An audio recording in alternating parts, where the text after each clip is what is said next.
ఆర్పి గారు ఉన్నారంటే వైకాపా వాళ్ళు ఉతుకుడే పని ఇంకా ఇంకా దానికి ఇంకా మీరు వచ్చారంటే బాగున్నారా అన్న ఒక మాట కూడా అడగరు అవుతారండి. ఇప్పుడు ఇక్కడ ఒక పెద్ద కాంబో ఉంది. ఈ కాంబోలో నా ఫేవరెట్ ఇతను ఒక్కడే.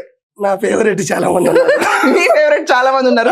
నా కాంబోలో మా వల్లభనేని వంశీ, దాని తర్వాత మా జగన్ మావయ్య, వీళ్ళిద్దరు నా కాంబో అండి. నాకు రోజా 1 2 3 వీళ్ళు ఉన్నారు. బట్ మీకు కాంబో ఏట వాళ్ళంతా నాకు కావాలి.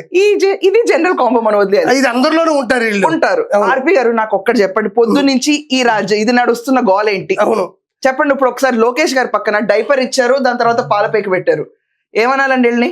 అంటే వీళ్ళ ఉద్దేశం ఏంటంటే లోకేష్ గారు ఒక చిన్న పిల్లాడు స్కూల్కి వెళ్ళి ఆడుకోండి అన్నట్టుగా చెప్తా ఉన్నారు.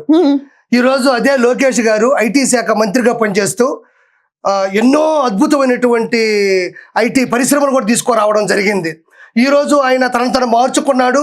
ఈ రోజు ఆంధ్రప్రదేశ్ కోసం అహర్నిశలో పనిచేస్తున్నాడు. గొప్ప విషయం చెప్పాలంటే ఆడవాళ్ళ మీద అసభ్య పదజాలం వాడితే ఒప్పుకోడు, ఎవరిని మాట్లాడనివ్వడు. అది ఇదే రూల్ అంటారా? 100%. మరి ఆర్పి గారు అయితే ఒక కౌంటర్ ఇస్తున్నది నేను. మరి కింద కమెంట్స్ రాసే ఆడవాళ్ళందరినీ పిచ్చి పిచ్చిగా కమెంట్స్ చేస్తున్నప్పుడు దాన్ని ఎలా మీరు టీడీపీ వాళ్ళు చెప్తారు? ఏమంటే అది కొన్ని కోట్ల మంది పెడతారు, కోట్ల మంది. ఇంకా వాళ్ళకి అదే పని, వాళ్ళకి ఒక ఐపాక్ టీం ఉంటది.